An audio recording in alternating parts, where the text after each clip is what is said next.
Donald Trump has issued a scathing warning to Canada over the wildfire smoke that has blanketed parts of the United States over the past week. He accused Canada of willful negligence, called the situation dangerous and totally unacceptable, and warned that the cost that this has had on the United States would be added to the tariffs that Canada is currently paying. But that may not be the end of it. Because of the actions of one Republican U.S. Senator, Prime Minister Mark Carney, as well as Ontario Premier Doug Ford, could potentially face sanctions from the United States. And once you hear what is being discussed in Washington, you'll understand just how much the Canada-U.S. relationship has changed amidst globalist liberal lobbyists pushing for the Canada-U.S. relationship to be replaced with a strategic partnership with communist China. Hello, my name is Cantin-Nantel. Welcome back to the podcast. Today we are speaking with Matthew Boyle. He is the Washington Bureau Chief for Breitbart News. Matt is one of the most well-connected and respected conservative journalists in Washington, D.C. He has interviewed President Trump multiple times, as well as other administration officials, and he's traveled all over the world to interview other world leaders. Matt Boyle and I talked about the Canada-U.S. relationship. We talked about Canadians behaving badly in the U.S. There's a story, I'm sure you've heard of it, and we'll be talking about that. And Matt Boyle shared his thoughts on the current state of the conservative movement in Canada. This is a must-watch interview, so let's get right into it.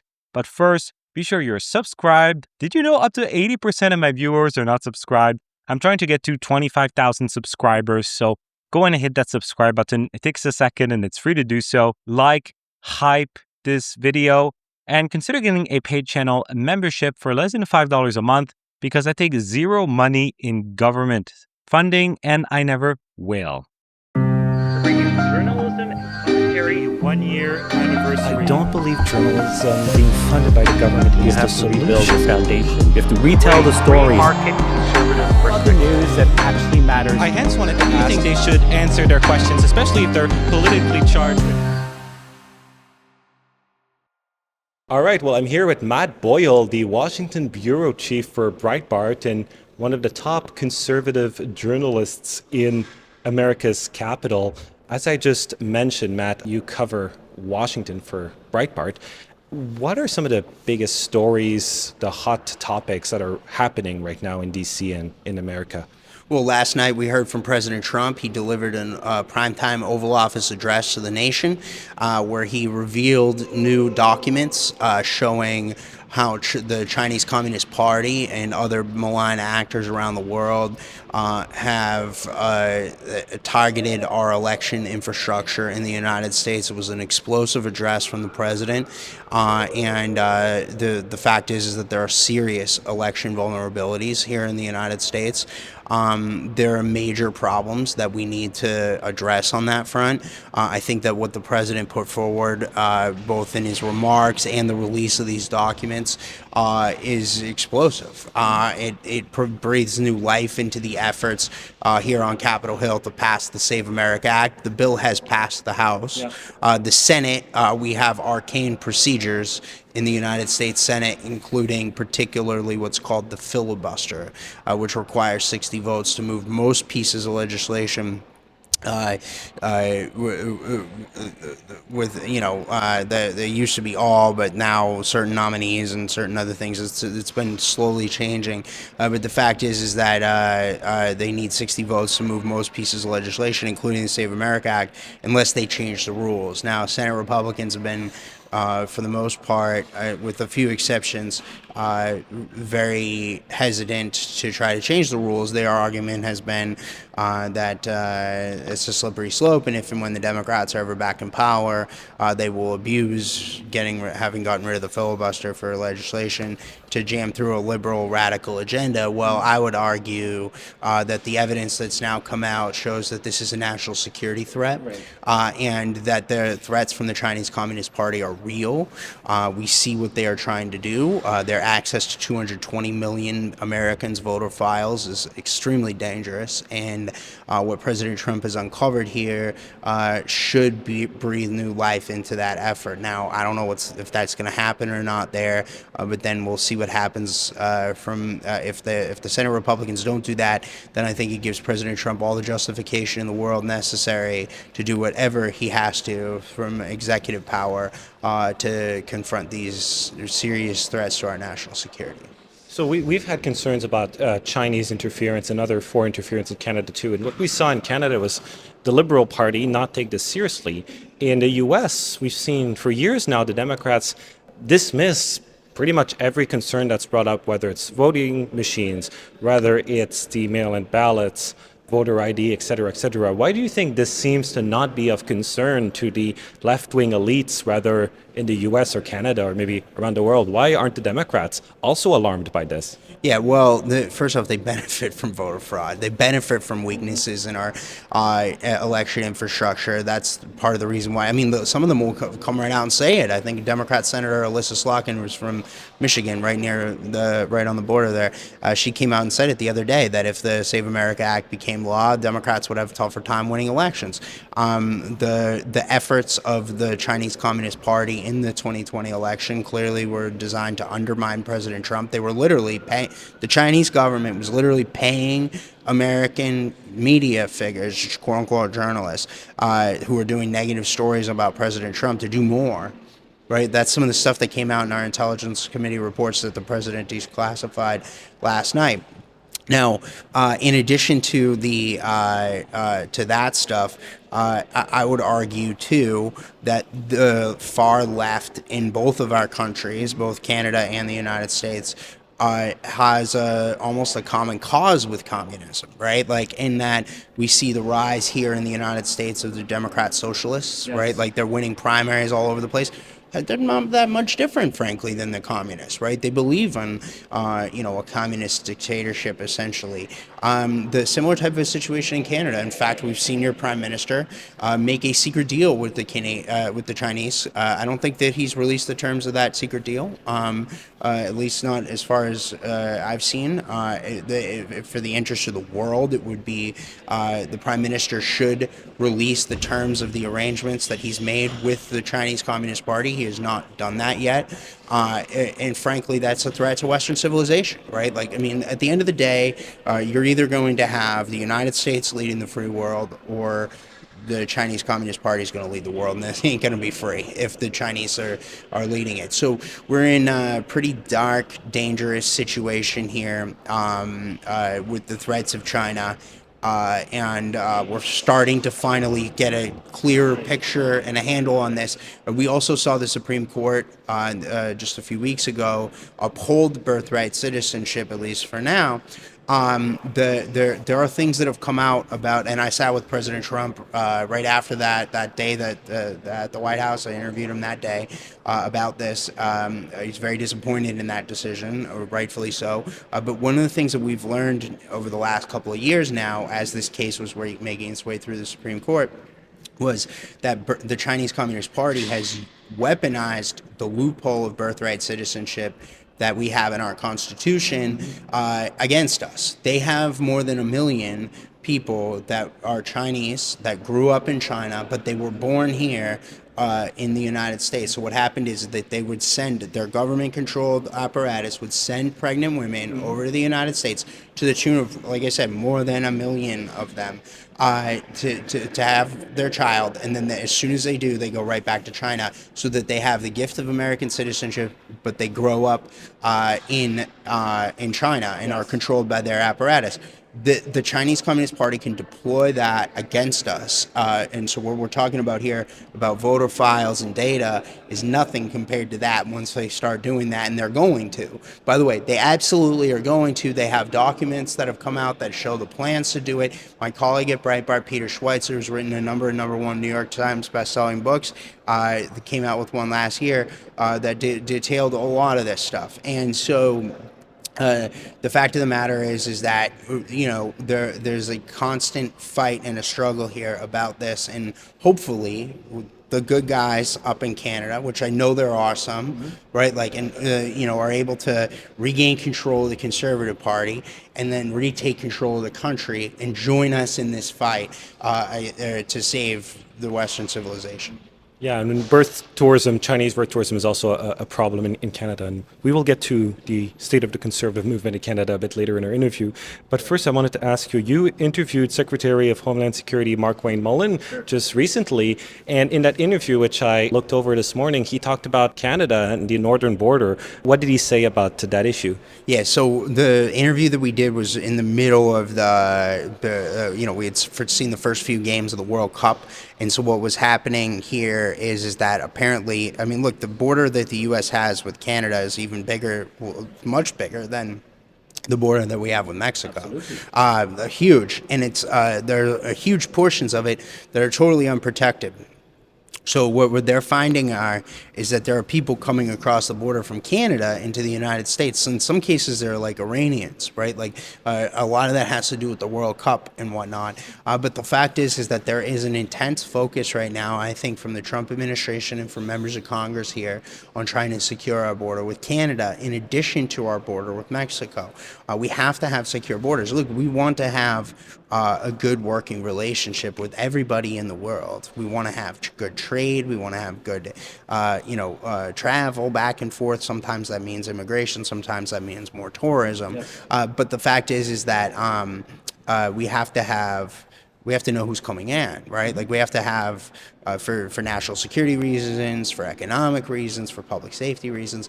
There's a whole bunch of different reasons for that. And frankly, the Canadians should want to have a secure border with us too, right? Like, so both ways this works together. And so the secretary told me that he's working with law enforcement partners on the other side of the border in Canada with the federal government there and local governments and the premierships and whatnot around the your guys' version of states, right? Yeah. Like, so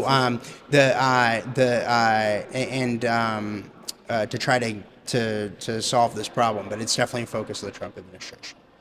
So we've been here for a week now, and we've talked to some Republicans here in this building and in the building next door. Where, for the audience, we're in the House offices building where the members of Congress are, and we heard a lot of concerns about the northern border. Is this a widespread concern amongst the people in power in Washington, the state of the northern border, and maybe if Canada is taking this seriously or not? Because a lot of the discourse amongst the Canadian political elite is that there is no problem at the border. This is all made up as an excuse just to impose tariffs. So is there a real concern in Washington with the border? Because the sense that we got just this week is the answer is yes. Yeah, no, absolutely. I mean, I just told you, and you can literally watch him say it in his interview with me. The Secretary of Homeland Security, who's a former U.S. Senator, who was there in the Oval Office when I interviewed President Trump just a couple weeks ago, which was right after that interview, and I've seen him since then. And I mean, he's been talking about it. So if he's talking about it, and members of Congress are talking about it, yeah, it's a real thing. And look, at the end of the day,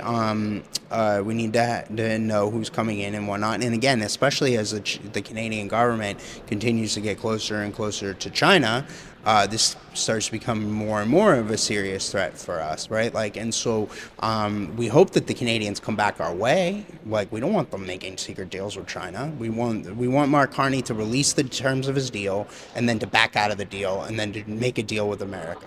Okay, yes. That's the best situation. But the fact is that if he's going to stand by his secret deal with China and not release the terms of it or be transparent about it, that is dangerous for Western civilization. It's dangerous for the United States. It's dangerous for Canada. But the hope is that we can have the proper security and whatnot, because what happens is bad actors around the world, whether they're state actors or whether they're terrorist organizations or transnational criminal organizations, right? Like drug cartels, etc. What do? They take advantage of weaknesses in the chains of security, and where do those weaknesses present themselves? Oftentimes at borders, oftentimes at ports, oftentimes at where we'll see it here in the U.S. where state lines change, right? Or where a city changes to another town or a city or something like that. That's where jurisdictional questions exist. That's where the gray area is, and that's where the bad guys come in and try to take advantage of. thing. So what we need to do is we need to have strong relationships with our partners on both sides. And so now, again, that being all said, the most immediate pressing threat right now is the southern border, right? Like, just to be clear, we have major threats on the southern border. There are drug cartels operating inside Mexico. There is violence, crime, etc., that spreads in a significant way. But again, these very same transnational criminal organizations that we're talking about here are absolutely exploiting weaknesses on the northern border as well as the southern border of the United States. Hey, I hope you're enjoying this interview. I surely enjoy coming to Washington, D.C. to bring you the other side of the story, but it comes at a cost. You see, I refuse to take any money from the government or from political parties, meaning that these trips are entirely self-funded. And it costs around $2,500 per trip we do to the United States. So if you want to see me come here more often, consider making a donation below. Staying on the topic, I guess, of immigration, this is an immigration-related story. There's a Canadian woman, a lovely Canadian woman here in the U.S. that has allegedly assaulted a young person wearing Trump gear, and there's been a video released of the incident, and this person is now in custody of ICE. So we have some nice Canadian kindness on display for you guys to see. What do you make of this story? I mean, it's terrible. I think it's a demonstration of the radical left. And from what I understand, she came into the country illegally or stayed in the country illegally. I believe she overstayed her visa, but we'll double check that. So, yeah, I'm not sure on the specifics, but again, the reason why you would be in the custody of ICE is because you're in the country illegally for whatever reason, whether you came in illegally or overstayed a visa or something. But again, the fact is that hopefully Canadian authorities will work with us to bring this person to justice. Any violence for political reasons is unacceptable, period. Yep.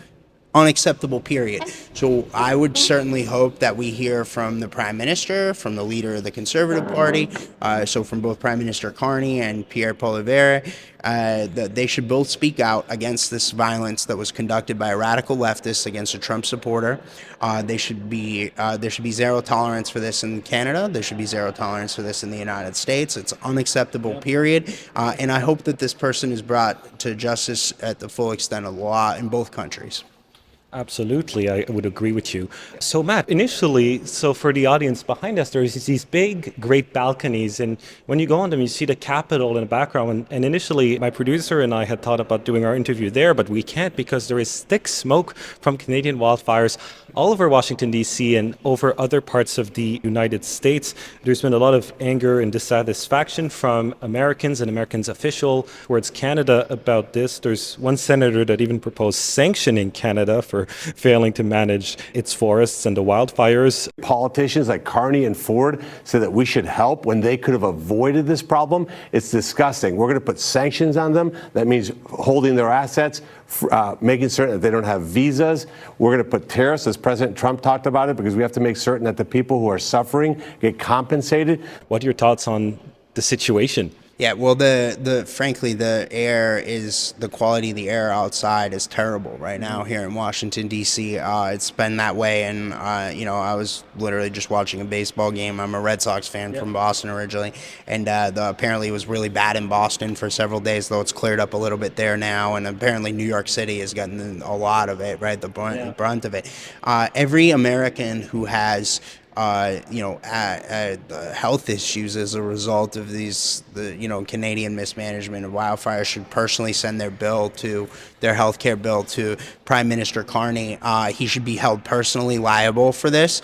This is a direct result of these moronic underbrush environmentalist nonsense things of not doing forest management and the underbrush management properly. What happens is that if you don't do the controlled burns, right? We saw this similar type of a situation in California, by the way. So California with the wildfires a couple years ago that burned down the whole city. One of my colleagues at Breitbart, his house burned down.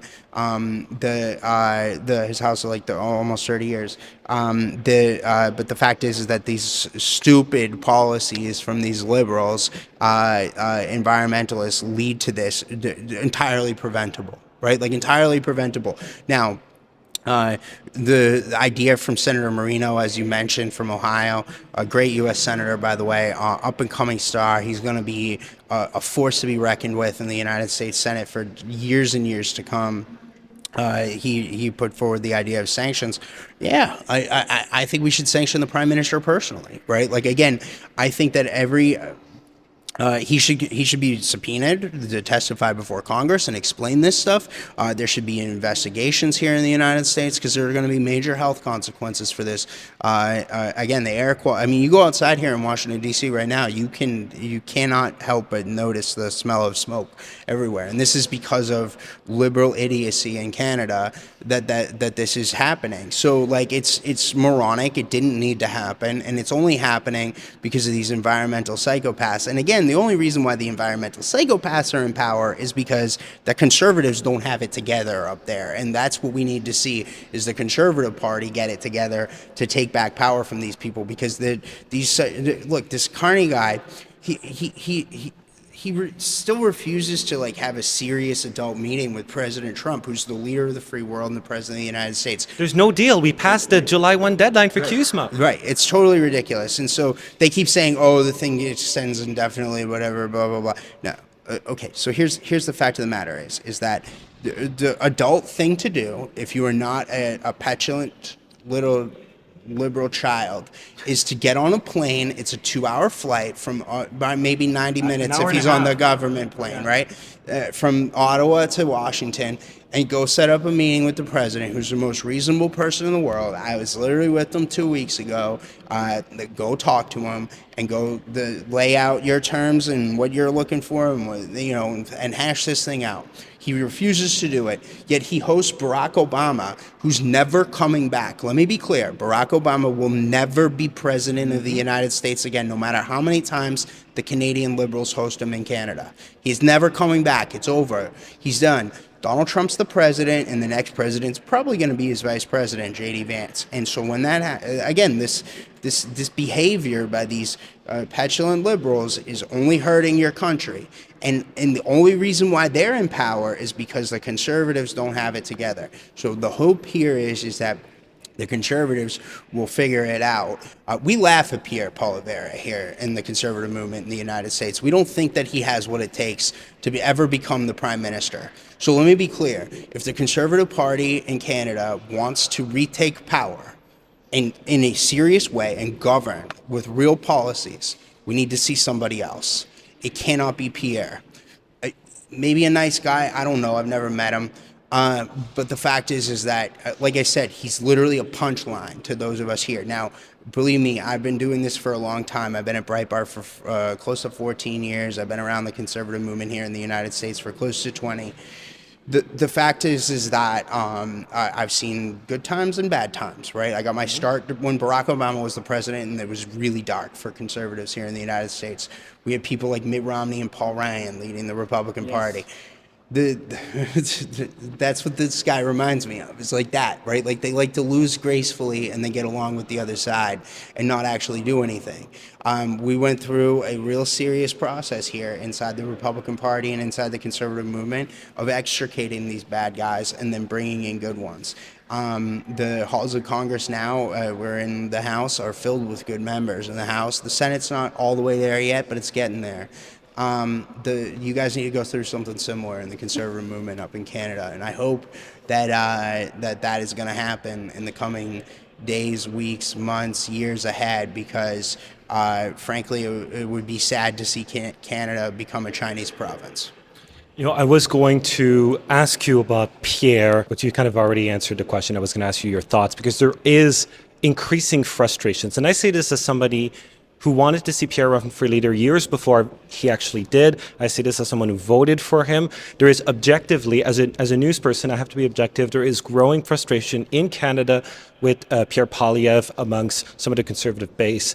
That said, his supporters will say he had a leadership review. So in Canada, the membership can basically vote to keep a leader or not. And he had one in February, and he had 87% support. So some say that means he can stay. And another concern, Matt, is your concerns with Pierre seems to be that he's not conservative enough. Some of the people who want Pierre to go want to replace him with someone more moderate, someone more that is basically a liberal light, someone that would do nothing on culture wars, for example, someone who would be very anti-Trump. I was called a jackass and a useful idiot by some Eastern so-called conservative lobbyists, the type that want to have a different leader perhaps.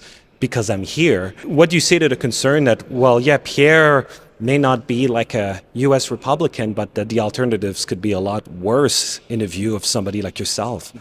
Okay, so we went through very similar things when we were going through. I'll never forget the fight against John Boehner, which took 3 years and 3 tries to get him.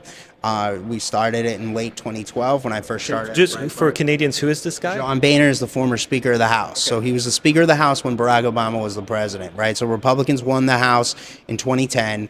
Then in 2012, they lost the White House race. Obama won re-election, but Republicans held their House majority. And in the aftermath of that, there was a big fight, similar to what you're talking about here, over we need to see more conservative and harder core leadership. Now, by the way, I don't even think it's a conservative versus liberal thing or ideological thing. It's a win versus not win thing, okay? Are you going to win and then be able to govern or not? The history books are written by the winners. The policy is written by the winners. All right, it's like if you watch Game of Thrones, right? Like if you want to write the policy, you better be in that small council meeting. Okay, you better be at the table. You need to have a seat at the table to write the policy. Otherwise, you can sit there and complain about it all you want to, but you want to write the policy. So it's very similar to the fight that we went through against Boehner in that. Right after the 2012 election, a band of conservative members got together and tried to remove him. They almost succeeded. They failed. He won. He stayed as speaker. Then 2 years later, they tried again. They failed again. And then close to a year after that, it was right at around the fall of 2015, they finally succeeded. And they got rid of him. And this was you hear the phrase motion to vacate the chair. Matt Gaetz did this to Kevin McCarthy. We saw the speakership votes at the beginning of that Congress. All those tactics were developed and fleshed out by conservatives back in 2013 through 2015. And then they pulled off the playbook and did it again to McCarthy. You could argue whether or not that was good. I don't think so. But anyway, the point is that we ended up with Speaker Johnson. Speaker Johnson's okay for all intents and purposes. But the fact is that that similar type of a fight, you've got to decide what it is you stand for. And at the end of the day, do you believe in winning or not? Right? Because at the end of the day, you can be in the minority and sit there and complain about what the liberals are doing all day, or you can beat them at the ballot box, win, and then go govern. Right? Like, I think winning is preferable to losing. So here in the United States, we believe in success. I hope you guys in Canada do too.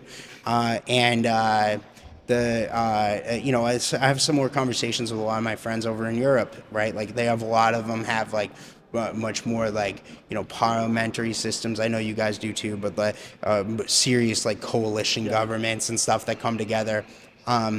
The fact is that if you want to win, you have to be in the room to write the policy. You can't just be sitting there complaining about it on TV. Right. My last question to you as we wrap up this interview. How's Trump's second term going so far? There's a lot of chatter about Trump's second term. There's some Republicans that are happy, others that are less happy. What do you make of his second term? I think it's a smashing success. It's even more important than his first term. I get it that people go up and down based off whatever the latest story of the day is that I get it that there's war fatigue with Iran. I get it that there's people want this, more focus on this, that, or the other thing. Generally speaking, though, I can't think of a more consequential president, at least in my lifetime.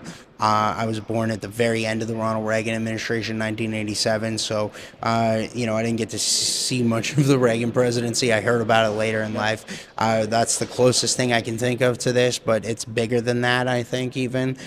He's going to go down as one of the most consequential presidents of American history. We were a nation in decline. When President Trump came to the White House the first time in 2016, he turned it around in a big way during his first term. Then, he went through some real trials and tribulations during the course of that first term, and then afterwards with the Biden coming to the White House and whatnot. Then later Trump came back, and that comeback mentality this second term, he's really turned it around. We have a shot. We're celebrating our 250th this year in the United States. There are serious questions of, is that it, right? Like the rest of the world's laughing at us, okay? The Chinese, they've been around 6,000 years. The Russians, 1,000 years. The Iranians, thousands of years, right? The Persians, all these Middle Eastern countries, similar type of thing. A lot of European ones. Are we going to be around for another 250, another 250 beyond that? Let's go for an even 1,000. Well, that's the stuff that President Trump has done. I think that the moves that he's made, generally speaking, across the board, have set us up to make it to 1,000. So that's it's going to be a lasting legacy. That's a very big thing, and people are going to look back on this in the aftermath of it and recognize how consequential of a president Donald Trump has been for this nation. I would just add, if there's any Trump skeptics watching, we have thousands and thousands of Canadians who are moving to the U.S. every month permanently, relocating here. If America was not successful, that wouldn't be the case. So that's, I guess, what I would say. Matt, thank you so much. It's always a pleasure to talk to you. And where can people find your work? Just go to Breitbart.com, BREITBART.com. Our team's working 24/7 around the clock trying to bring the latest news, breaking news, and analysis of everything that's going on. All right, well, live on Capitol Hill. Thank you for watching, and God bless.